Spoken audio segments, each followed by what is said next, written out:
भारत और चीन के बीच सीमा का विवाद करीब 6 दशक पुराना है। इसे सुलझाने के लिए भारत ने हमेशा पहल की, लेकिन चीन ने कभी अपनी तरफ से ऐसा नहीं किया। कभी लद्दाख, कभी अक्साई चीन, कभी तिब्बत, तो कभी डोकलाम और सिक्किम। चीन हर तरफ से जमीनी सीमा का उल्लंघन करने से बाज नहीं आता।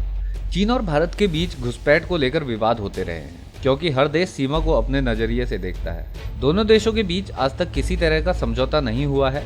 भारत और चीन के बीच में कई इलाकों में वास्तविक नियंत्रण रेखा स्पष्ट नहीं है। इसी वजह से दोनों देशों में तनाव की स्थिति बनती है। आइए जानते हैं भारत और चीन के बीच वो कौन से अहम बिंदु हैं या भौगोलिक स्थान जिसे लेकर दोनों के बीच विवाद चलता रहता है। भारत और चीन के बीच तिब्बत राजनीतिक व भौगोलिक तौर पर कैटेलिस्ट का काम करता था। चीन ने 1950 में इसे हटा दिया।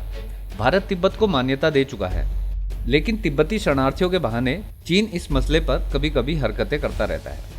लद्दाख इलाके में अक्साई चीन सड़क और ऐसी कई सड़कें बनाकर चीन लगातार निर्माण कार्य कर रहा है। इसकी वजह से भी तनातनी का माहौल बना रहता है। चीन जम्मू कश्मीर को भी भारत का अंग मानने में आनाकानी करता है, लेकिन पाक के कब्जे वाले कश्मीर को पाकिस्तान का भाग मानने में उसे कोई आपत्ति नहीं है। ये भी बवाल की एक बड़ी वजह है।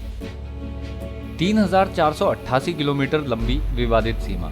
दोनों देशों के बीच करीब 3488 किलोमीटर की सीमा पर कोई स्पष्टता नहीं है। चीन जानबूझकर सीमा विवाद हल नहीं करना चाहता। वह सीमा विवाद को समय समय पर भारत पर दबाव बनाने के लिए उपयोग करता रहता है। इस सीमा को लेकर भारत और चीन के जवानों के बीच अक्सर लड़ाई झगड़े होते रहते हैं। कई बार सैनिक घायल भी हो जाते हैं। अरुणाचल प्रदेश पर दावा। चीन पूरे अरुणाचल पर अपना दावा बताता है।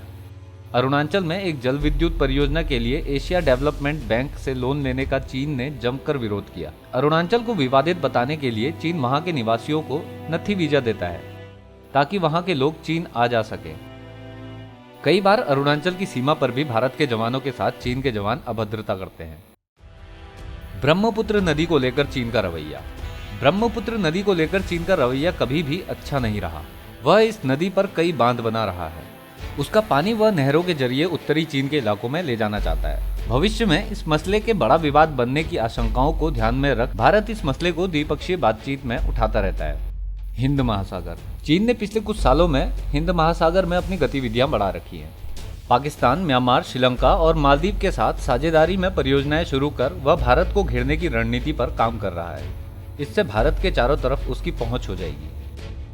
पाक अधिकृत कश्मीर (पीओके) और गिलगित बाल्टिस्तान में चीन कई विकास कार्यों वाली गतिविधियां कर रहा है। बांध बना रहा है, सड़कें बना रहा है। पूर्व सेना प्रमुख वीके सिंह ने खुद कहा था कि इन इलाकों में 3 से 4 हजार चीनी कार्यरत हैं, जिसमें चीन की पीपल्स लिबरेशन आर्मी के जवान भी शामिल हैं। दक्षिण चीन सागर में चीन अपना प्रभुत्व कायम करना चाहता है, ताकि अपनी ऊर्जा की जरूरतों को पूरा कर सके। यहाँ उसे वियतनाम, जापान और फिलीपींस से चुनौती मिल रही है। कुछ साल पहले उसने वियतनाम की 2 तेल ब्लॉक परियोजनाओं में शामिल भारतीय कंपनियों को चुनौती दी थी कि वह साउथ चाइना सी से दूर रहे। इसके अलावा इस इलाके में चीन हमेशा मिलिट्री ड्रिल करता रहता है, जिसकी वजह से इस इलाके के देशों में हमेशा डर का माहौल बना रहता है।